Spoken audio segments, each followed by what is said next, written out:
I have found personally that if my environment is a mess, my internal mind is a mess. And it's not exactly, which one goes first. It's if I'm not feeling, my 100% or even 80%, I ask myself, okay, will cleaning my house make me feel better? Yes. Okay, let me do it. Welcome to Talkin' Shit, the podcast where we get real about the unfiltered truths women face in the quest for perfection. I'm Jana, your host, a dietitian and fellow woman navigating the pressure to have it all together, the perfect body, career, relationships, and making it all look effortless. Who set that standard anyway? Here, we're calling out the diet fads, hustle culture, beauty standards, and everything else that keeps us feeling stuck. But we're not just venting, we're diving into how to break free and rewrite the rules on your terms. So grab a coffee or a glass of wine and let's talk some shit. Together, we'll uncover how to live a life that's unapologetically yours. This is Talkin' Shit. Let's dive in. Welcome back, everyone, to the Talkin' Shit podcast. I'm very excited to have Jazmin on the podcast today. Now, we're going to take a little shift in topic. So I know I'm a dietitian. We talk about weight loss and blood sugar management, but today we're really going to talk about organization. And so, Jazmin, thank you so much for giving me your time today to talk about this. How about you introduce yourself and tell us a little bit about yourself? Of course. Thank you, Jenna. I appreciate you inviting me onto your show. I'm really honored. I listen to your episodes and I feel honored to be on a platform with your other guests that have, amazing things to share with your audience. My name is Jazmin Love, Abarca. I go by Jazmin Love. I own Love Your Space Cleaning, located in Fresno/Clovis, California. I launched my business in May of 2023, kind of unplanned, but kind of in the works for many years. I grew up cleaning offices with my family, and I joined the military shortly after high school. And I always daydreamed about having my own cleaning business. And so in 2020, when I got out of the military, I unexpectedly went through some life transitions, and I kind of just felt the push to start my business that I've been daydreaming for many years. So Love Your Space Cleaning is based on creating an environment for my clients where they can feel that love for their space after our visit. And I also want to build a livable wage earning for my employees that I would like to have one day, just because I know how undervalued cleaners are.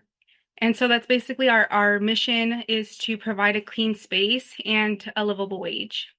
I love that. I love business owners. I love supporting local. So I'm so glad that you are here. And this is something, so Jazmin and I met, well, several times, but more recently at a Fresno Women's Network meeting. And we were kind of chit-chatting, and it was really eye-opening to me because not only do I support individuals in losing weight, but two of the side effects, if you will, to weight loss are their space becomes a lot cleaner. So they typically say like, okay, I want to start cleaning out my garage, or I want to start really going through the paperwork that has been piling up. And I also want to get a little bit more curious about my finances. So usually organization and finances are also that byproduct of weight loss. And so that's why I wanted you to come on and share just more about how we can actually do that, because it can feel really overwhelming to get started.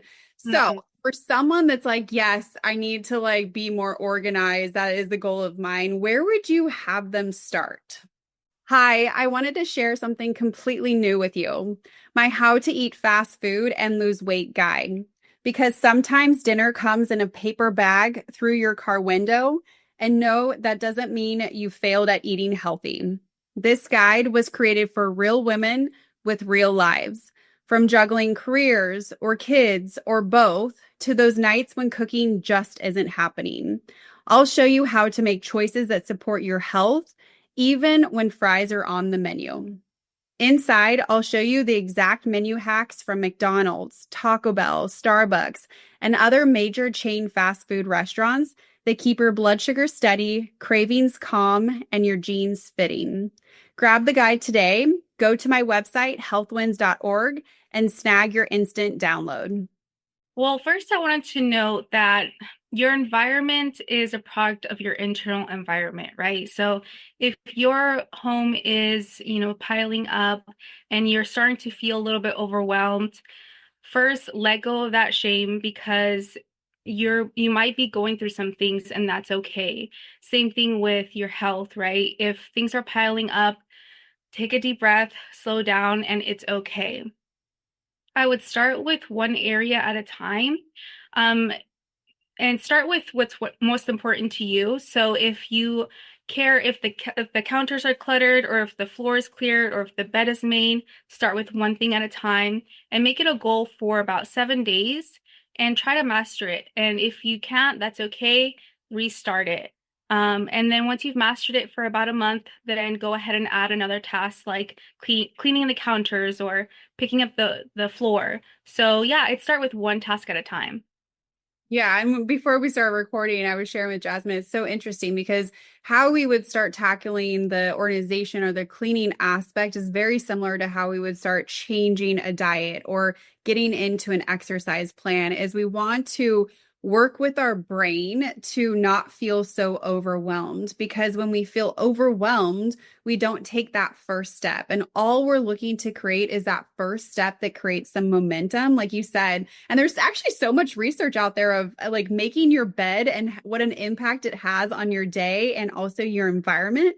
So it might sound or seem, and I'm air quoting, small, but it actually really creates that momentum where you feel like, okay, I did something today. And then that can really start to spiral in other areas as well. Yes, definitely.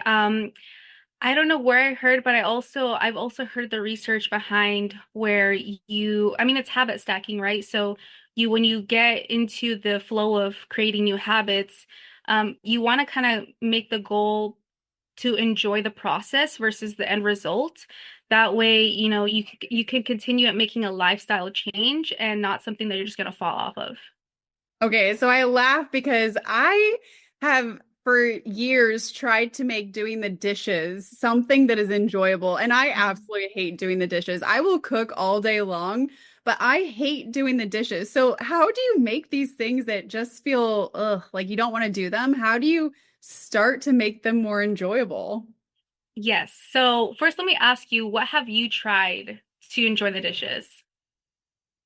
Music, doing like one dish at a time, uh putting on like some essential oils that I really enjoy smelling. I think those are the ones so far. Okay. Yeah, that's a good start. So for me, I also don't enjoy the dishes, Mhm. but I have made it into a habit where if I start the dishes, I'll finish all of them. One trick that I do is I watch an episode of something and I'll set my tablet on the side with my headphones in and I'll put my gloves. Like I do my nails periodically, not all the time because of the cleaning, but when I do, I want to preserve them. And so I'll put, gloves on so I won't feel like icky or it'll discourage me. So I'll put gloves on and then I'll put my headphones in and then I'll put my favorite episode lately. I've been rewatching Gilmore Girls. So that's like my feel good show. And before you know it, the dishes are done and I haven't even finished the whole episode. That is a great idea. Yeah, bringing Mhm. in that thing that you enjoy to do a task that you maybe do not enjoy. I love that. Okay. So what are your like are there daily cleaning processes that you'd have like every day you say, okay, I'm going to clean this because it really kind of allows my house or my space to be maintained or what does that look like? So personally, I just like to declutter. The deep cleaning I like to have for a day where it's my schedule is open and clear because I really find it therapeutic to deep clean. But my goal is just to have things decluttered. So I use a system called I mean it doesn't really have a title. If it does, I just say that everything has a home. And so I find a home for everything. And if I don't know where that home is, that I will create kind of like a one spot where everything that doesn't have a home will go. So that'll be its new home until I find it a home. And then I'll also ask my fiance to help find homes for certain things. Because I don't live alone, it's a process to kind of create a routine for multiple people. That way, like not everyone's putting things in different places and then you lose things and you have to ask where they're at. So yeah, just finding a home for everything. And when it comes to finding a home, just making it less, don't overthink it. Just say, where do I reach for this the most often? And I'll just place it there. If you're a more aesthetic person, then maybe finding storage, kind of aesthetic storage solutions, like bins or baskets. I love bins and baskets. I can just throw things in there. I have a charging station in my living room where it's just a cute little basket and all of our tablets go in there and our chargers are just connected and you can't even see them. So just finding what works best for you. And that's pretty much I try to keep it simple, put everything in its home in its place and release the rest. And some days things will get back in their homes and then some days they won't, but I'll ask for help or tap in my fiance if I need that extra help. I love that. So I think it really helps with that decision fatigue, right? Like at the end Mhm. of the day, there's so many decisions to be made. And when it comes to like organization or cleaning our space, that is one more decision to make. And so if you can create these home bases for each item, it really can help with that decision fatigue aspect. Also, it saved time. Like I have this for like cords. I realized like my cords were everywhere. So I just made a little spot that no matter what the cord was, I just put it in there. And so I know the one location where all my cords are going to be. And so I'm not searching the entire house when I need to find it. So it not only reduces that decision fatigue aspect, but it also helps save time of like, where the heck is this thing when you need to find it? Yes, definitely. That's another aspect that, I take into consideration is I have so many things on my plate and if I need to add a task, I'm going to find the easiest way to do that just because I know it's going to take up less energy and I'll be able to have more energy for the things that you fill my cup. I think that's a really big one, actually. Can we explore that a little bit more? Because a lot of people will share with me like they feel like it has to be like hard or complicated in order for it to work. And the more, like, even in my own experience and also with talking with other experts, it's the exact opposite. Like, the most successful people are finding strategies that make it simple and repeatable, not to where it feels, again, going back to that overwhelm aspect. And that's what I'm hearing you say too, right? Is like, we want to make this very simple because we want you to actually engage in it. Yes, and I think that goes back to what we were taught or what we were raised with to believe, what kind of influences we're allowing to affect our beliefs. Because I think that kind of belief comes in when you're listening to someone else's ideas, what works for somebody else versus what works best for yourself. I think nowadays we're learning more about ADHD and anxiety, and before we didn't really consider those factors, and we kind of just followed the regimen, right? Have things a certain way if an older parent told us that's how it should be. So, kind of releasing those beliefs and just asking yourself, okay, what works best for me? What's my flow? What helps me feel at ease? And just starting from there, I think really makes a difference. Yeah, man, even answering that question makes a difference, right? Because and I'm a huge, so I am a behavioral based dietitian, which simply means is I look at the behaviors that people engage in on a daily basis and how it impacts their health. And this is all behavior, right? Like how does it all add up? And each person has a different behavioral pattern that does work or not work for them. And so that's what I'm hearing you say is we want to just get curious about what is going to work for your lifestyle, your routine, your environment, what you want your environment to look like, because it doesn't need to look Instagram ready.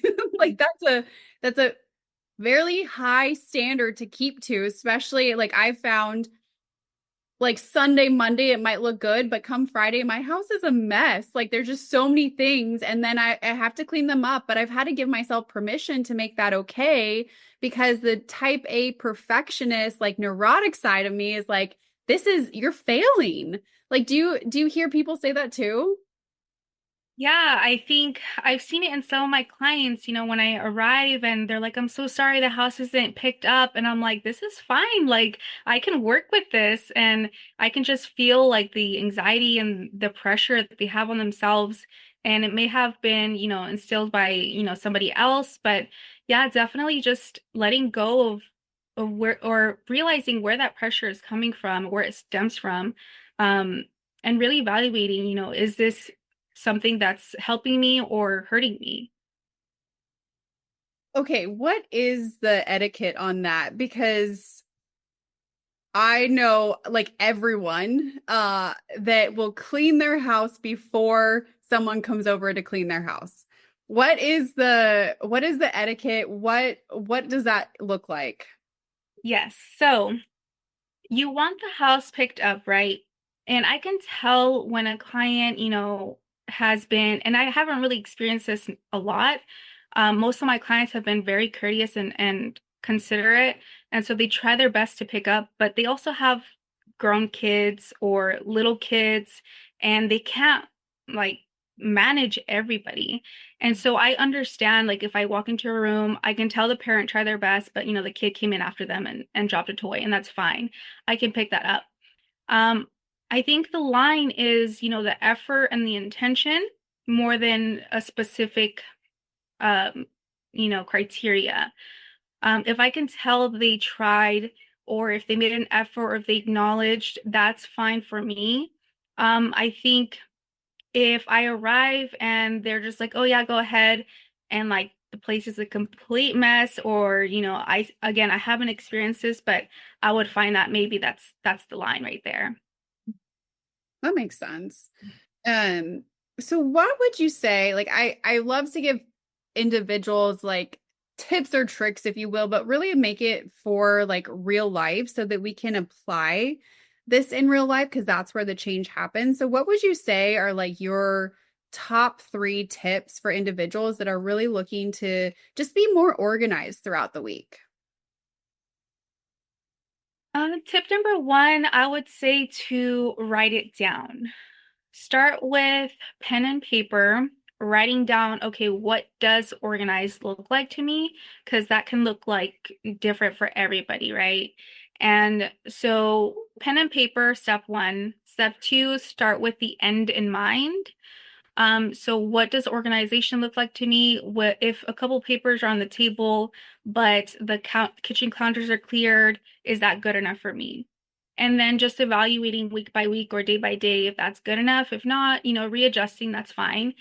And then the third one would be to delegate tasks. So if it's just you on your own, this probably doesn't apply to you, but if you live with other people, ask them, hey, this is something important to me. This affects my mental health. If, the house is a mess, or if I'm in one of those days where I'm struggling mentally, can you help me and clean this or take care of this area? If you live on your own, give yourself that grace to go back to it. And then having that, plan on the paper allows you to go back and be able to just, not let it take up space in your mind. Just writing it all down and then giving yourself grace to readjust as you go. Yeah. Okay, you said something really important. I hope individuals caught it. You said delegate tasks, particularly for your mental health. Hmm. How is your environment connected to your mental well-being? Oh, it's directly related. I have found personally that if my environment is a mess, my internal mind is a mess. And it's not exactly, which one goes first. It's if I'm not feeling, my 100% or even 80%, I ask myself, okay, will cleaning my house make me feel better? Yes, okay, let me do it. And if the answer is no, then I'm like, okay, I'm gonna release that pressure and I'm gonna ask myself what will help me.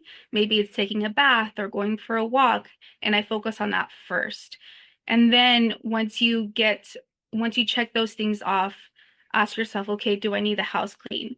So it's really based on how you're feeling and what will help in that moment. But I think if you want to use your environment as a marker, you can start noticing, being more aware. Okay, if the house starts piling up, this is how I know like I need to slow down. I need to do some self-care. I need to ask myself the questions that really matter. Um, but yeah, I think using your environment is definitely, directly related to your mental health and can definitely be considered when asking yourself how you're doing. Yeah, I know a lot of individuals will share that they feel less anxious when they walk into their space after cleaning it, and it makes them feel like um, makes them feel good about themselves because they didn't realize it was a weight that they were carrying around that was really in the back of their mind, kind of swirling of like, I know I need to do this, I need to do this. And so when they were finally able to step into that and create a space that works for them, they felt like they could take that deep breath, and it really changed how they did care for themselves. For example, like I had one individual, she shared with me, like she didn't have any space on her countertops in her kitchen to be able to prepare meals. And so she didn't want to prepare meals at home. So she would go out to eat. And once she started cleaning her kitchen and creating that space that really did work, she was then able to make more meals at home. So this is where I always like to really root cause what's preventing us from engaging in a behavior that would be really good, and maybe it's not even what we notoriously have thought about. There's so many different things that we think about on a day-to-day basis and that impact our health. Yeah, definitely. And that brings me to the point of when you should start reaching out for help, right? If you're at the point where, you've been writing down for maybe, let's say, 2 months now that you want the house cleared, but you just cannot get it to your ideal cleanliness, maybe consider bringing in some help, like a cleaning company or even just a family member that you trust. If you live by yourself, reach out and say, hey, I really need help. Just because, yeah, addressing the things that are stopping us, you know, don't have any shame or any embarrassment. This is for your own good, and the people around you will support you no matter what. Yes, there is no shame in this game, right? Hmm. I say this often is if you need support, you need support. There's nothing wrong with it. What becomes the issue, and I'm air quoting that, is that we keep saying we're going to do something and then we don't do it. And then we feel more overwhelmed versus saying, you know what? This is really, I'm not able to do this on my own. I'd really like some support. And I do use that verbiage versus help because sometimes when we say I need help, it makes us feel weak versus if Hmm. we say we need support. Well, you still have to do the work, right?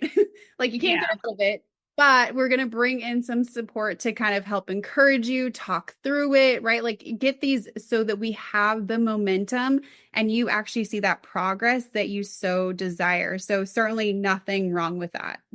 Yeah, absolutely.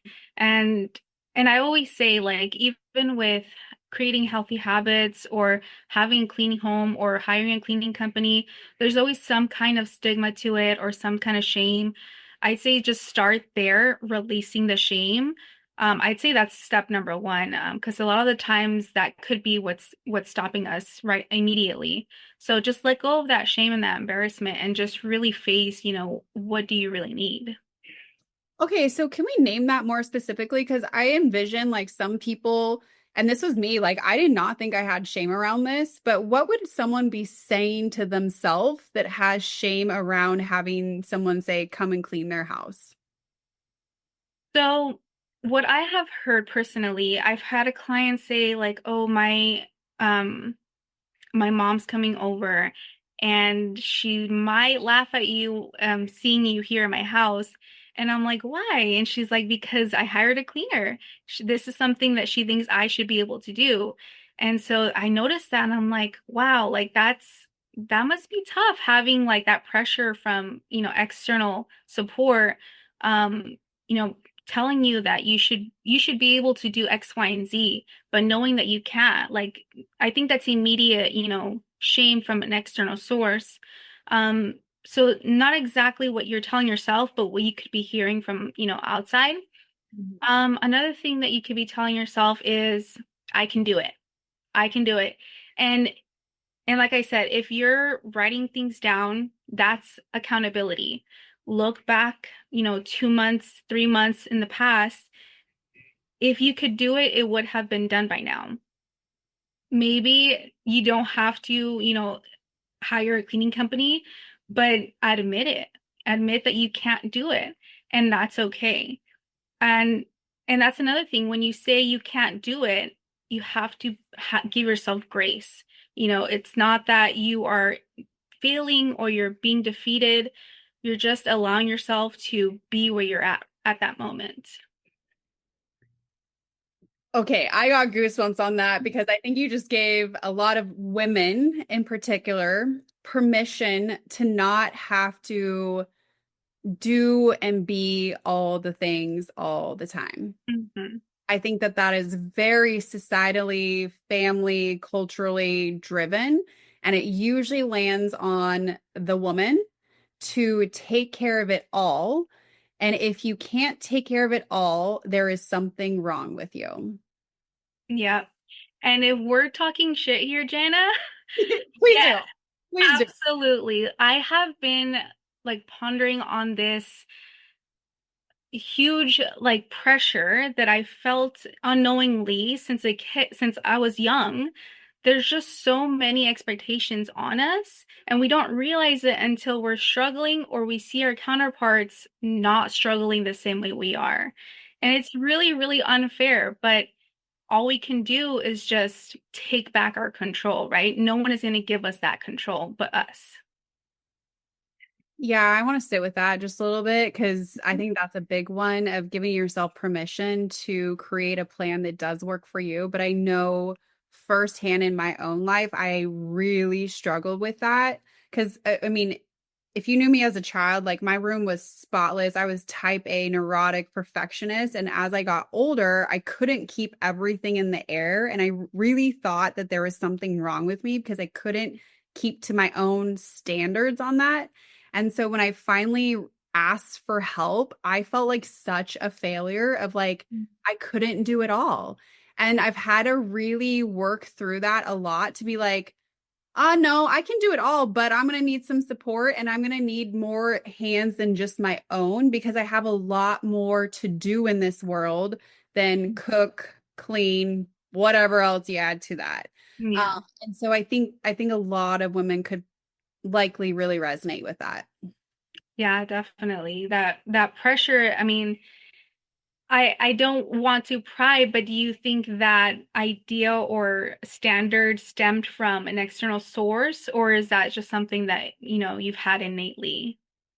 That's a good question. A big portion of it was very internally driven because my clean environment actually was a sign of my anxiety. So I would clean and or when I felt really anxious or really alone or really scared, I would just clean and if my environment looked good, then I thought I was good. Mm-hmm. So it was an interesting like kind of turn for my own self-soothing, right? Like I use it as a self-soothing mechanism, which I think a lot of people use for cleaning too. Yeah.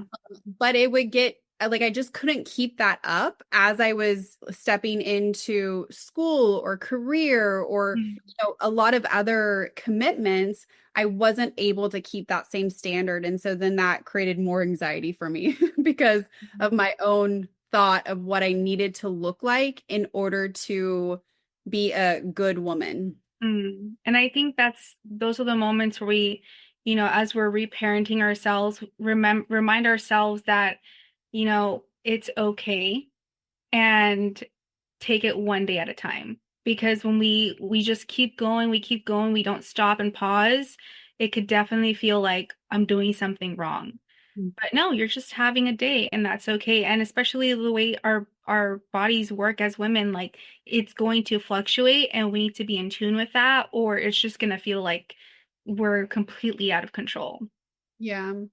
Yeah, and I want to so one I always say there's no shame in this game, like let's talk about it because anything that we are shaming never changes. And then that goes back to what you shared, Jasmine. Like if you have been writing it down, if you're saying you're going to do it for 2, 3 plus months, in some way, shame is working against you and it's not going to change. And so that's where you need to reach out for your services or a friend or family, right? Like anything that can help you with getting started, so that it's not the same internal dialogue on repeat. Mm-hmm. Yeah, definitely. Interesting. I always love how these conversations turn because I think, people just think like, well, I just need to be better and then it's going to be fixed. It's like, yeah, well, if that works, like we'd all be fine. So I Mm-hmm. always like to uncover what's really hiding, yeah, behind why we're really not engaging in the behaviors that we say we want to engage in. And I think we really were able to do that today. Yeah, definitely. And I think, as in both of our professions, being as a cleaning company and you as a dietitian, we're there to facilitate people to unpack that because a lot of people don't have those tools, and that's what we're here for. We're here to help you. Yeah. Well, Jasmine, any last words before we close out for today? I just want to say thank you so much for inviting me. I really enjoyed this conversation, and yeah, I hope we get to have more conversations in the future. Yeah. So I am going to link all of your information below in the show notes so that individuals can reach out to you if they're like, yep, I'm ready to go. I need some help. So we'll do that. And then where can they get in contact with you or follow you, or what does that look like? Yeah, so they could visit us on Instagram and Facebook at Love Your Space Cleaning. And if you want to follow my personal page, I'm at Jazmin Love at Love Thy Hunger on Instagram. Cool. All right, Jasmine, thanks so much for your time. I appreciate it. Thank you. Have a good one, Jenna.